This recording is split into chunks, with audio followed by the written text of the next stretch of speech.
여러분 안녕하십니까? 내일부터 대전과 충남권 내륙을 중심으로 하루 최고 체감온도가 33도 내외로 올라 무덥겠고 폭염특보가 발표될 가능성도 있겠습니다. 대전과 세종, 충남 오늘 낮 최고 기온이 26도에서 31도의 분포를 보여 후텁지근한 더위가 이어진 가운데 내일은 아침 최저 기온이 19도에서 22도, 낮 최고 기온은 28도에서 33도의 분포를 보이겠습니다. 오늘 밤부터 내일 아침 사이 충남 서해안과 섬 지역에서는 안개가 짙게 끼는 곳이 있겠고 낮에는 1mm 내외의 이슬비가 내리는 곳이 있을 것으로 예상됩니다.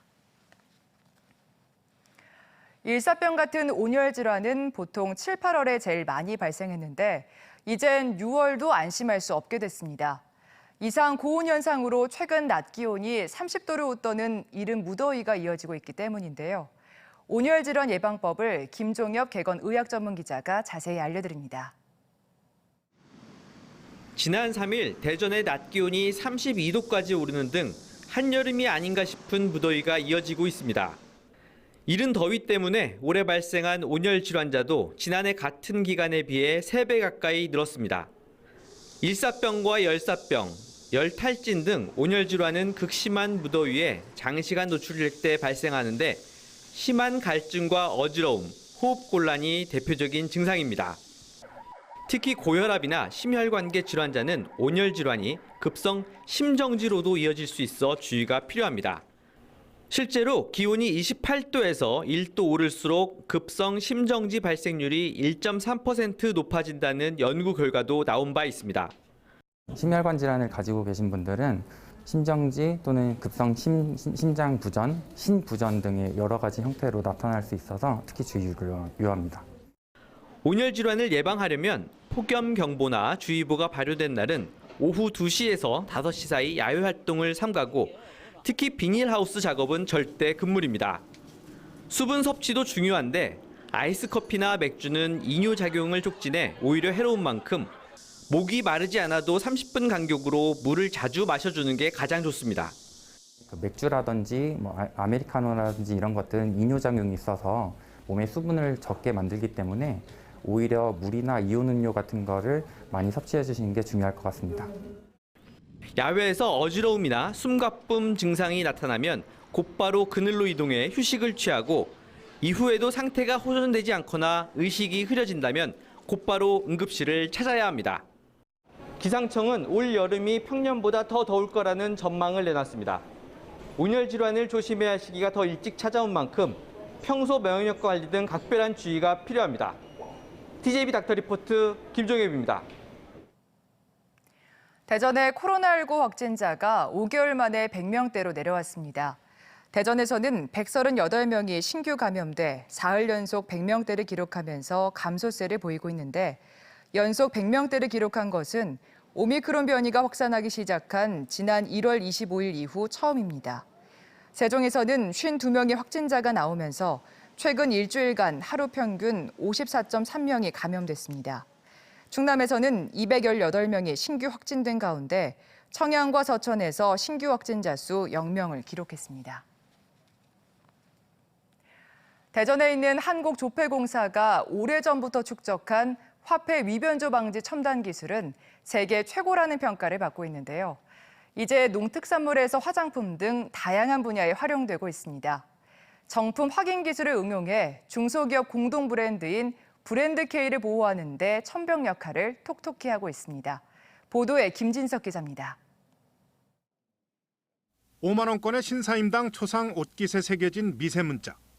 눈높이에서 은행권을 비스듬히 기울여 보면 숨겨진 문자 5가 나타납니다.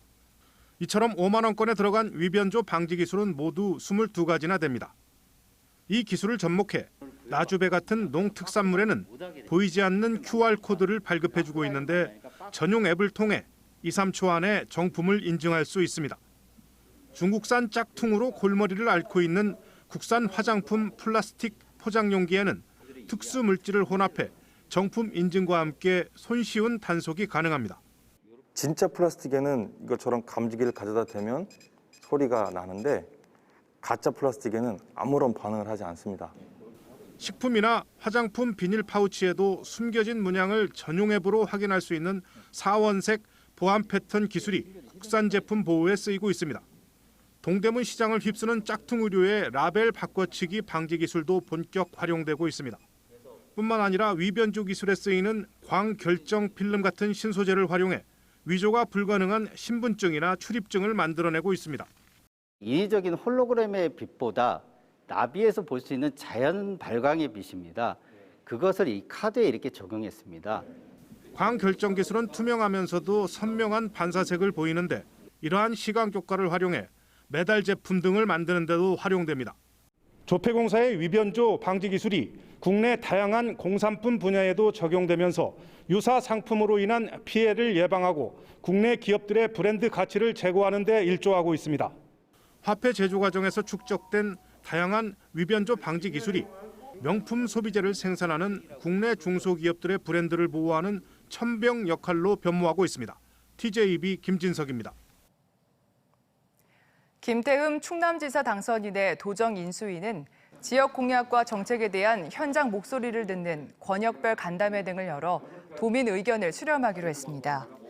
내일은 교육문화환경분과가 충남 역사문화연구원에서 공주부여권 현안사업 관련 도민 의견을 청취하고 21일에는 지역균형발전투기가 충남 북부 상공회의소에서 천안 아산권역 현안사업을, 오후에는 논산문화원에서 논산계룡금산권역 도민 목소리를 청취합니다. 세종시 신도시 내 모든 생활권이 오는 7월 1일부터 동으로 전환됩니다. 시는 최근 행정안전부 승인을 받아 연기면 세종, 누리, 한별리와 연동면, 다솜, 용호리 등 5개 리를 폐지하고 이들 리 이름을 딴 5개 법정동을 설치합니다. 5개 생활권이 동으로 전환되면 세종동은 세롬동, 누리 한별동은 해밀동, 다솜 용호동은 반곡동이 각각 관할하게 됩니다.